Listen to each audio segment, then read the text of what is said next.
5 हस्तियां हैं जो अपनी जिंदगी में बड़ा रोई हैं। पहली हस्ती का नाम है आदम, जो 40 साल रोया। मासूम का फरमान है कि 5 हस्तियां हैं जिन्होंने दुनिया में बहुत गिरिया किया है। पहले आदम अलैहिस्सलाम जो 40 साल रोए। दूसरी हस्ती हजरत याकूब, जिन्हें 8 साल 11 साल खबर भी थी कि यूसुफ जिंदा है, फिर भी रोते रहे। तीसरे हजरत यूसुफ, जिंदान में इतना रोते थे कि कैदियों ने आके कहा था यूसुफ या दिन को रोया कर या रात को रोया कर। चौथा मर्द नहीं, चौथी मस्तूर है, नबी नहीं है, नबी की बेटी है। बाबा के बाद इतना रोई है कि मदीने के लोगों ने आके मौला अली से कहा था, अली फातिमा से कहे या दिन को रोया करे या रात को रोया करे। मैं हमेशा कहता हूं कि तहजीब अज़ा को सीखो। गिरिये की एक तहजीब है, अज़ादारी की एक तहजीब है। अगर रोने के लिए आओ तो फिर रोया करो। बड़ी अच्छी लगती हैं वो आवाजें आले मोहम्मद को जो उनके हक में चीखों में उठती हैं। मैंने इसलिए कहा कि ऊंची आवाज में रोना ज़हरा की सुन्नत है। ज़हरा आहिस्ता रोती तो मदीने के लोग शिकायत न करते। मैंने नजफी में एक आलिम दीन से पूछा था अयाम सैयदा में, मैंने कहा जनाब सैयदा मस्तूर रोए भी तो कितना ऊंचा रो सकती है? आखिर जनाब ज़हरा कितना ऊंचा रोती थी जो मदीने के लोगों ने शिकायत की थी। उन्होंने मुझे कहा सिर्फ ज़हरा नहीं रोती थी, किसी घर में बच्चे छोटे हो ना, मां जब रोए तो बच्चे भी रोना शुरू कर देते हैं। जब फातिमा रोती थी तो सिर्फ ज़हरा नहीं रोती थी, हसन भी रोते थे, हुसैन भी रोते थे, ज़ैनब भी रोती थी, कलसूम भी रोती थी, हुजरे में ये रोते थे, दरवाजे में फिजा रोती थी, दरवाजे के बाहर बैठ के सलमान रोना शुरू कर देता था, मस्जिद में बैठ के अली रोना शुरू कर देते। अहले बैत के घर से गिरिया की आवाजें बुलंद उठी। चौथी हस्ती नबी नहीं, नबी की बेटी है जो बड़ा रोई है बाबा के जाने के बाद। कितनी उम्र थी जनाब ज़हरा की जब दुनिया से गई? इतनी उम्र थी जितनी करबला में हुसैन के अकबर की उम्र थी।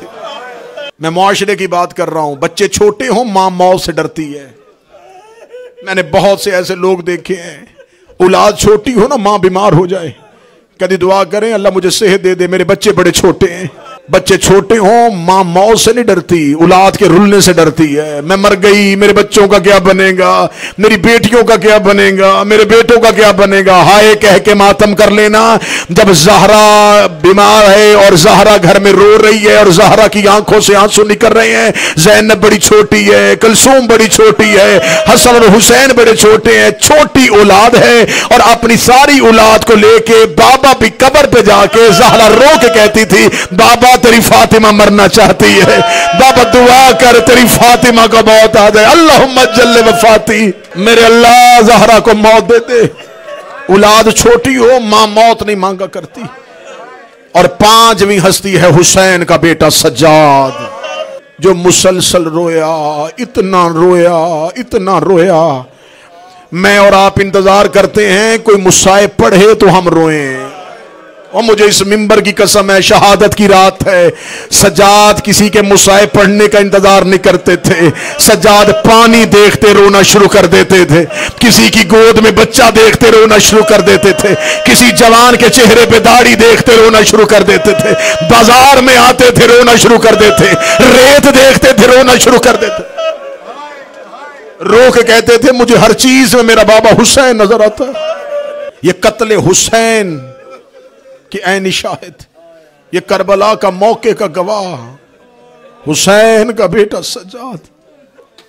सादात और गैर सादात, कल मैंने पढ़ा बाजार शाम, और मैंने पहले कहा था कि मैं इकरार करता हूं मैं बाजार पढ़ूंगा नहीं। बाजार पढ़े वो जिसने पढ़ने के बाद मर जाना हो, बाजार शाम सुने वो जिसने सुनने के बाद मर जाना हो। किस में हौसला है कि वो सुने कैसे गुजरी थी अली की बेटी। बस मैं एक लतीफ सा इशारा कर देता हूं, जब शाम के बाजार से गुजर गई थी, थोड़ा अरसा बाद शाम में एक यमन का ताजर आया, उसने शाम की दीवारों पे लहू के छींटे देखे, उसने दुकानदार को जाके कहा शर्म नहीं आती, किसका कलमा पढ़ते हो, जानवर छतों पे सिबा करते हो? उन्होंने कहा नहीं हम तो जानवर छतों पे सिबा नहीं करते। उसने कहा शाम शहर की कोई मैंने ऐसी दीवार नहीं देखी जिसमें लहू के छींटे ना हो। उसने कहा लहू के छींटे इसलिए है चंद महीने पहले कोई गरीब की बहनें इन बाजारों से गुजरी थी, इन्होंने उन्हें इतना मारा है, इतना मारा है। रखो मेरे सर पे कुरान। सिर्फ शाम की औरतों ने, हम तुम्हारे डर से पढ़ देते हैं कि पत्थरों की बारिश हुई है। अगर मुझे मिंबर पे कहो कि खुल के पढ़, तो सिर्फ पत्थरों की बारिश नहीं हुई, शाम की कमीनी औरतों में जिसके हाथ में बर्तन था उसने बर्तन फेंका। इन्होंने कपड़ों को आग लगा लगा के अली की बेटियों पे फेंकी है। इन्होंने खौलता हुआ पानी अली की बेटियों पे फेंका है। मौला सजाद कहते जब बाजार शाम अबूर किया, दीवार के साथ लग के खड़ी हुई अली की बेटियां। सजाद कहते मैं पहचान ही नहीं सका, इनमें अकबर की मां कौन है, इनमें असगर की मां कौन। सिर्फ पत्थरों की बारिश, आग फेंकी गई अली की बेटियों पे। कौन सा जुल्म था जो अली की बेटियों पे नहीं? इस पूरे काफले का तन्हा सलार सजाद था। कैसे लेके गया इस काफले को सजाद? 1 साल हो गया जिंदान में। आधी रात को मलाउन ने तख्त पे बैठ के सिपाही को कहा जा हुसैन के बेटे सजाद को दरबार में बुला के ला।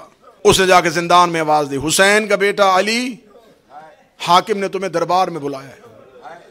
जिसके मुकद्दर में आंसू है वो अगली सतर पे जरूर हाय कह देगा। बुलाया चौथे इमाम को था, 5वें भी साथ उठे। कोई मजबूरी इतनी बड़ी थी, चौथे इमाम ने कमर सीधी की, 5वें के तलवे जमीन से उठ गए। एक रस्सी में बाप और बेटा दोनों कहते, जवानी का ज़ईफ हुसैन का बेटा। आधी रात को बाप और बेटा इस मलाउन के दरबार में आए। मेरे मौला की आवाज आई, मलाउन क्यों बुलाया है? कि देखे लगा हुसैन का बेटा, मैं तेरी कैदें आजाद करता हूं। जब कहना मैं तेरी कैदें आजाद करता हूं, मौला सजाद रो के कहते मुझे बता मैं जाऊं कहां? मैंने ज़हरा का हक पढ़ के जेलें काटी हैं। मुझे खबर है कि कैदी को रिहाई की खबर कितनी अच्छी लगती है, लेकिन रिहाई उससे अच्छी लगती है जिसे दरवाजे पे कोई लेने आया हो। इसने मौला सजाद से कहा मैं तेरी कैद आजाद करता हूं। नाज़िर भाई मौला सजाद रो के कहते मैं जाऊं कहां? कहने लगा वापस मदीना चले जा। मौला रो के कहते कौन सा मदीना? जहां चचा अब्बास होते थे, जहां मेरा भैया अली अकबर होता था, जहां मेरा भाई कासिम होता था। तूने मेरा मदीने में छोड़ा क्या है? ये देखता जहां भी जाना है, जहां भी जाना है, जहां भी जाना है, लेकिन तू शाम से चला जा। मौला सजाद देखते तूने बैयत मांगी, हमने की नहीं। तूने एक दिन में मेरा भरा घर उजाड़ दिया। तूने ज़हरा का सारा गुलिस्तान वीरान कर दिया। अब 1 साल के बाद तू कहते क्यों आजाद कर रहा है, जब हमने तेरी शर्त मानी क्यों नहीं है? मुझे नहीं पता इस सतर पे कौन बंदा है जो मातम का हक अदा करेगा। ये मलाउन देखा था, मैं सिर्फ इसलिए तेरी कहते आजाद कर रहा हूं। वो जो जिसे चंद दिन पहले कब्रिस्तान में दफना के आया है ना, उसके रोने की आवाज आज भी मेरे महल में आ रही है। मैं आधी आधी रात को चीख के उठता हूँ। कभी उस कोने में रो रही होती है, कभी इस कोने में रो रही होती है। रो रो के कह रही है इसकी कड़ियां खोल दे, ये बीमार है, इसकी रस्सियां खोल, इसे आजाद कर। तेरी बहन की रोने की आवाजें मुझे सोने नहीं देती। मुझे डर है कि कहीं मेरे ऊपर अजाब ना आ जाए। तेरी सकीना के रोने की आवाजें जिंदान से अब भी आ रही है। मैंने 1400 साल के बाद पढ़ा तो आप ऐसे रोए। सज्जाद ने जब सुना होगा, मौला सैयदुल साजिदीन ने कहा फैसला मैंने नहीं करना, फैसला वो करेगी जो शरीकतुल हुसैन है। इसने कहा तू बेटा है, फरमाया मैं बेटा हो के वारिस नहीं, वो बहन हो के वारिस है। आधी रात को मौला सज्जाद जिंदान में आए। मौला की आवाज है अम्मा यजीद कैद आजाद कर रहा है। बीबी दे के कहती इससे पूछ शाम की औरतें थक गई हैं क्या? शाम में पत्थर खत्म हो गए? सज्जाद मैं ऐसे नहीं जाऊंगी। सज्जाद मैं हसन की बहन हूं। मेरे भाई ने इसके बाप से शर्तें मनवाई थी, मैं इसे शर्तें मनवाऊंगी ताकि मौरख लिखे कि अली की बेटी शाम फतह करके गई है। इससे कहे कि पहले माने कि मेरा बागी नहीं, मेरा नमाजी मारा गया था। बीबी ने चंद शर्तें बताई। मौला सजाद आए, हाकम हमारी तरफ से चंद शर्तें हैं इस जगह शर्तें बताई जाए। मैं शर्तें पढ़ने लगा हूं। जो मातमी अज़ादार बैठे हो, तुम्हें मातम की दावत है। मौला सजाद की आवाज़, मैंने कभी मुसाहिब मिन्नत नहीं की। जो आया नियत करके रोने के लिए, वो जरूर रोएगा, जरूर ज़हरा को पुरसा देगा। जिसे खबर है कि आज बाकर यतीम हो गया है, जिसे खबर है कि आज हुसैन के घर से एक और जनाजा उठने वाला है, वो जरूर मातम करके उठेगा। मौला सजाद की आवाज़ है हमारी शर्तें। उस जगह शर्तें कौन सी? मौला सजाद की पहली शर्त, शोहदा के सर वापस दिए जाएं। इस जगह देने के लिए तैयार हो। मौला सजाद की आवाज़ है दूसरी शर्त, 3 ऊंट दिए जाएं। इस जगह सवारियां देने के लिए तैयार हो। मैंने 3 ऊंट कहा, 53 ऊंट लेके आया था हुसैन, 3 ऊंट सजाद ने मांगे। फरमाया तीसरी शर्त है जजलम का बेटा बशीर मुहारी की सूरत में चाहिए। इस जगह वो भी देने के लिए तैयार हो। चौथी शर्त बताने से पहले सजाद जमीन पे बैठ गए। मौला सजाद की आंखों का लहू मौला सजाद की दाढ़ी पे आया। इस जगह तुमने सर मांगे, मैंने वादा कर लिया। तुमने ऊंट मांगे, मैंने वादा कर लिया। तुमने मुहारी मांगा, मैंने वादा कर लिया। ये कौन सी शर्त है जो बताने से पहले तू इतना रो रहा है? मौला सजाद ने अपना एक हाथ जिगर पे रखा। सजाद रो के कहते हैं मेरी फुफियों की चादरें मुझे वापस कर। जो चादर शाम में गरीबा नेज़े से लूटी थी, जो खयाम से माल लूटा गया था, अल्लाह जाने कौन बंदा है जो मातम करेगा। ये देख के कहने लगा जो पूरी कर सकता हूं वो पूरी करूंगा। 36 मुल्कों की फौज ने लूटा था ज़ैनब का खेमा, जिसके हाथ जो आया वो लेके चला गया। सजाद रो कर कुछ भी कर, मुझे वो चादरें वापस कर। इसे कहा मैं नई चादरें बनवा के दे दो। सजाद का वही रिदाएं वापस कर जो शाम गरीबा लूटी थी। इसे कहा उस रिदा को क्या करेगा? सजाद कहते मैं यहां से शाम से करबला जाऊंगा, सीधा कब्र अब्बास में जाऊंगा। कब्र अब्बास में रिदाए ज़ैनब को लेके खड़ा होगा। रो के उठ चचा अब्बास, जिस चादर का तू मुहाफिज था वो चादर सजाद शाम से ले।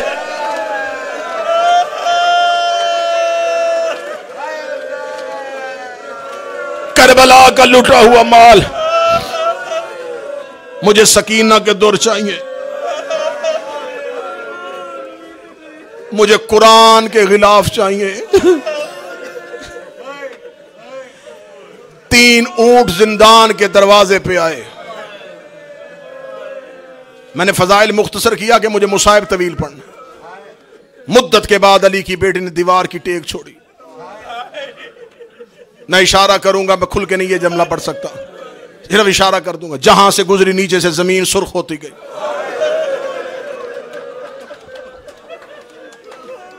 बीबी की आवाज है सजाद हम कहां जा रहे हैं?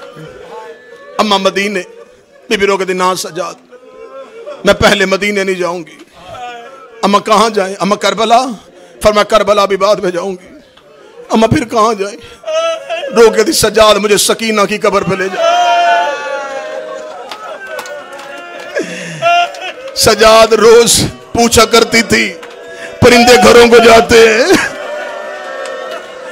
3 ऊंट लेके मौला सजाद बीबी सकीना की कब्र पे आए। सामने बहन की छोटी सी कब्र नजर आई। सजाद ने ऊंटों की रस्सी छोड़ी, बहन की कब्र पे गिर के कहते भाई बन के नहीं, इमाम बन के शुक्रिया अदा करने आया हो। सकीना मेरे जानों पे सर रख के पूछती थी परिंदे घरों को जाते हैं, कभी हम भी मदीने जाएंगे।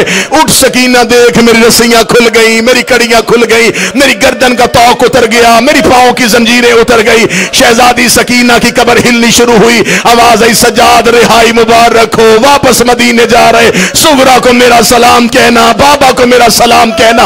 एक एक बीबी सकीना की कब्र पे आती रही। सबसे आखिर में आई अब्बास की ज़ौजा फजल की माँ। रो कदी अली की बेटी को पर्दा करो, मुझे सकीना से कोई बात करनी है। फजल की माँ कब्र सकीना पे उठी, अपने बुरके के नीचे से अब्बास का सर निकाला, निकाल के खड़ी हो गई। रो कदी बीबी अब्बास माफी मांगने आया है।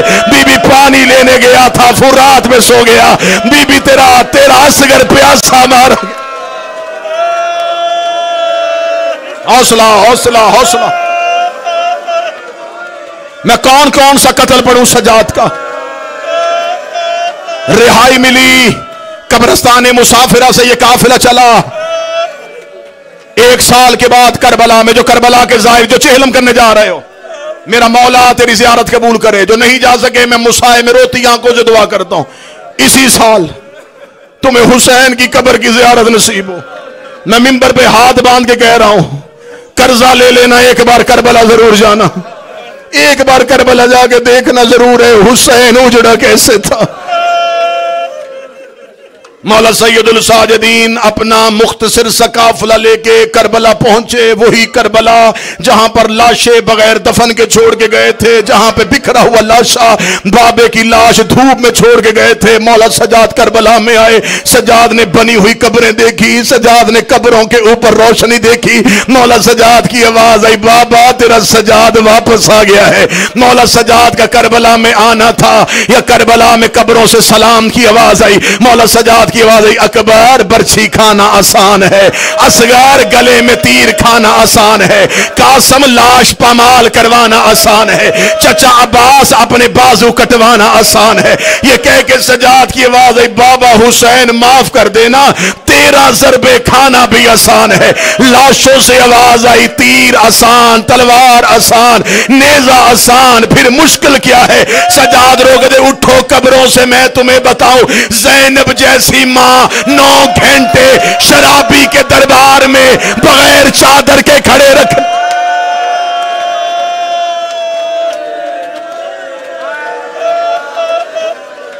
करबला से गुजरा ये काफिला। करबला से गुजरते हुए सजाद मदीना पहुंचे। बस हुसैन का बेटा हर लम्हा रोता रहा। दिन होता सजाद रोते, शाम होती सजाद रोते। सजाद की आंखों के सामने से करबला न गई। किसी ने कहा, मौला मेरे घर बेटे की शादी है। फिर मैं कैसे जाऊं, मेरा अकबर चला गया। मौला मैं बुलाना चाहता हूं। फरमाया, मेरे बाबा हुसैन की मजलिस का इंतजाम कर। सिर्फ मैं नहीं आऊंगा, मेरी फूफी ज़ैनब भी आएगी। बस मैं शहादत के करीब आ गया। पहुंच गए सजाद। हर रोज मर्दों में भी मजलिस होती, मस्तूरात में भी मजलिस होती। मर्दों में सजाद मजलिस पढ़ते। यार हम 1400 साल के बाद किताबों से पढ़ के आपको सुनाते, आप इतना रोते। उस मजलिस में क्या गिरिया होगा जहां मौके का गवाह।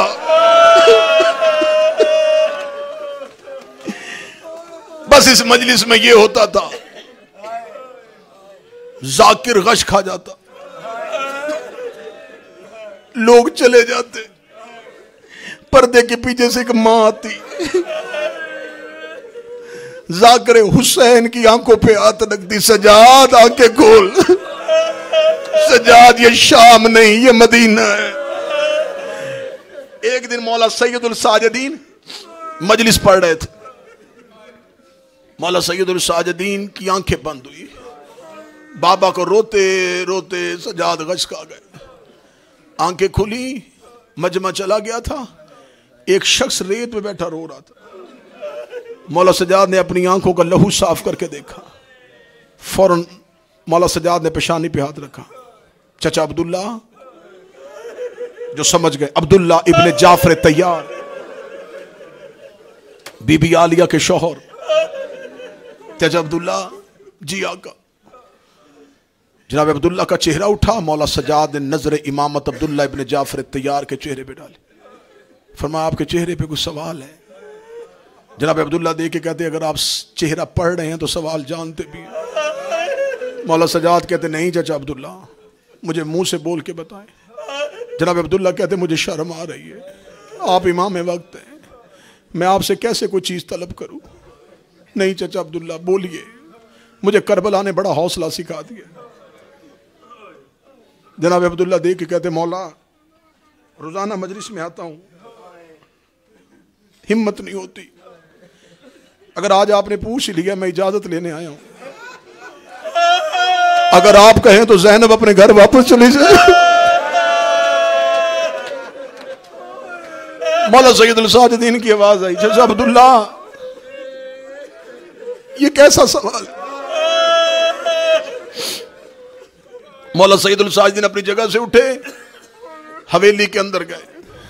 जैसे मर्दों में मजलिस हो रही थी, मस्तूरात में ज़ैनब आलिया मजलिस पढ़ रही थी। मौला सजाद सतून के साथ खड़े हो गए।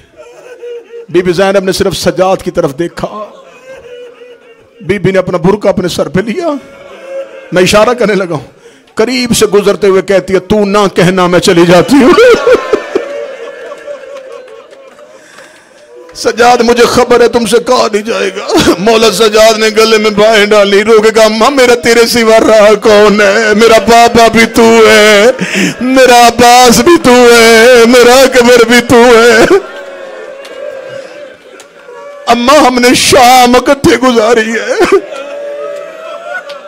अम्मा सजाद अकेला रह जाएगा। बीबी आलिया ने अपनी चादर अपने सर पे रखी, अपनी हवेली के सहन में खड़ी हुई बीबी ने 40 बंद दरवाजे देखे। 40 बंद दरवाजों को देख के अली की बेटी जमीन पे बैठ के दी, अल्लाह तुझ पे लानत करे ओ हिंदा का बेटा, तूने मेरी भरी हवेली बर्बाद कर दी। पहले ज़ैनब घर से जाती, उस दरवाजे से हुसैन आते थे, उस दरवाजे से अब्बास आते थे, उस दरवाजे से अकबर आते थे। आज ज़ैनब अपने घर जा रही है, आज ज़ैनब को छोड़ के आने वाला कोई नहीं है। फिजा के हाथ कदमों पे आ, बीबी इजाजत दे मैं लेके जाऊं। मेरी शहजादी उठी और जो ही अपने दरवाजे पे गई है, अब्दुल्ला इब्ने जाफर तैयार के दरवाजे पे जाके अली की बेटी बैठ गई। जनाब अब्दुल्ला देख के कहते बीबी दरवाजे पे आके क्यों रुकी? बीबी देख के कहती अब्दुल्ला फिजा गवाह है, मैं करबला से लेके शाम, शाम से लेके मदीना जब भी रोई, या हुसैन को रोई या अकबर को रोई, मुझे नहीं पता, मैं जुमले पढ़ रहा हूं, कौन कैसे सुन रहा मुझे नहीं पता। बीबी देख कर दिया आज साल के बाद अपने दरवाजे पे मुझे औन याद आ गया है, मुझे मेरा मोहम्मद याद आ गया है, और मेरे बेटे करबला में रह गए। जनाब अब्दुल्ला ने बीबी की कलाई पे हाथ रखा, फरमाया उठ शहजादी अपने घर तशरीफ लाइए। जो ही जनाब अब्दुल्ला का हाथ कलाई पे आया, अब्दुल्ला ने तड़प के हाथ को पीछे किया, बीबी ने अपना हाथ अपने बुरके के नीचे छुपाया। अब्दुल्ला ने अपने हाथ को देखा, अब्दुल्ला के हाथ में लहू की लकीरें नजर आई। रो के गल, तुझे अब्बास का वास्ता बता बीबी तेरे हाथों में लहू कैसा है? रो के दी अब्दुल्ला जब मेरा हुसैन जीन से गिर गया, मेरे हाथों में रस्सियां, कभी इस बाजार कभी उस बाजार, अकेला सजाद मुहारी गुर्बत में जिंदगी गुजार रहा था मेरा इमाम। जब मलाउन गवर्नर मदीना हशाम ने अब्दुल मलिक बिन मरवान मलाउन के कहने पे उसको जहर दे दी जिसको जहर की जरूरत थी नहीं। इस इमाम को क्या जहर की जरूरत थी? जहर असर जिगर पे करती है, जिसका जिगर लहू बन के आंखों से बह गया हो। उस इमाम को क्या जहर की जरूरत थी? मौला सजाद को जहर मिल गई, सजाद का बदन तड़पना शुरू हुआ। मौला सैयदुल साजिदीन का बदन तड़प रहा था। इसरार इमामत जनाब बाकर के हवाले किए, रो के फरमाया बाकिर अहले बैत के यतीमों का ख्याल रखना। बाकिर मेरे बाबा हुसैन की आजादारी की जितनी हो सके तशहीर करना। लोगों को बताना मेरा अकबर कितना हसीन था, लोगों को बताना मेरा अब्बास घोड़े से कैसे गिरा था। पूरी इसरार इमामत जनाब बाकर के हवाले की। आखिरी सतर पढ़ूंगा और माफी मांगूंगा जो सादात बैठे हैं। मैंने पूरे मुसाहिब में कोशिश की मैं सख्त रवायत का सहारा ना लूं। जनाब बाकरुल अलूम कहते हैं जब मैं अपने बाबा सजाद को गुस्ल देने लगा है, मौला सजाद कहते हैं, मौला बाकर कहते हैं मैं करबला के बाद बचपन में था, लेकिन करबला के बाद शाम आया। शाम से लेके मदीना तक मेरे बाबा सजाद हमेशा अपनी गर्दन के पीछे एक ऐसा कपड़ा रखते थे, जिंदगी में हमने सजाद का सर कभी भी ढके हुए बगैर न देखा था। सजाद की गर्दन पे हमेशा कपड़ा होता था। जनाबे बाकर कहते हमेशा जिंदगी में कहते थे बाकर मेरी जिंदगी में ये कपड़ा ना हटाना। जनाबे बाकर कहते जब मैं गुस्ल देने लगा मैंने बाबा की गर्दन से कपड़ा हटाया। रो कहते मुझे कसम है मेरे बाबा की मजलूमियत की, सजाद की गर्दन में गोश्त नहीं था, सजाद की गर्दन पे गोश्त नहीं था। और शाम की जंजीरें खा गई, शाम का तोग खा गया। बस मैं एक सदर पढ़ने लगा हूं। आयतुल्लाह मौसुल हकीम की मजलिस में सामने से एक बंदे ने सवाल कर लिया था कि बिला बताएं मौला सजाद शाम में कितने जख्मी हुए थे। उन्होंने एक बोसीदा किताब उठाई, किताब को खोला, सफे जमीन पे गिरना शुरू हो गए। रोकेगा जो इस किताब की हालत है वही शाम में सजाद की हालत थी। बाजार में गोश्त गिरता जा रहा था, सजाद गुजरते जा रहे थे। कुछ जिस्म का गोश्त जंजीरें खा गई, कुछ तोक खा गया, सज्जाद मजलूमी में मारा गया। मातम हुसैन।